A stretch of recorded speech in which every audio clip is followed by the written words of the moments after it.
আগামী 4 থেকে 5 বছরের মধ্যে দেশে ছানিজনিত অন্ধত্ব সম্পূর্ণ নির্মূলের আশা ব্যক্ত করেছেন স্বাস্থ্য প্রতিমন্ত্রী ডক্টর এম এ মোহিত।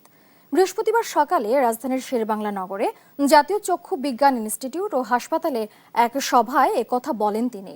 বলেন, সরকারি, বেসরকারি ও এনজিও এই 3 খাতের সমন্বিত উদ্যোগে একটি জাতীয় রোডম্যাপ বাস্তবায়নের মাধ্যমে তা অর্জন সম্ভব।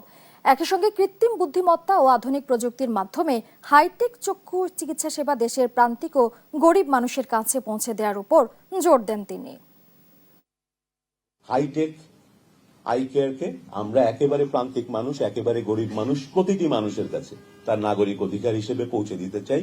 বিশেষভাবে ফোকাস করব স্কুলে যাওয়া বাচ্চাদের চোখের চশমা, যারা কর্মক্ষম জনগোষ্ঠী তাদের জন্য বিভিন্ন প্রোগ্রাম কর্পোরেট সেক্টর এবং প্রাইভেট সেক্টরকে ইনভলভ করে আমরা প্রতিটি কারখানায়, প্রতিটি অফিসে যারা কর্মজীবী মানুষ তাদের কাছে যেন চশমা পৌঁছায়।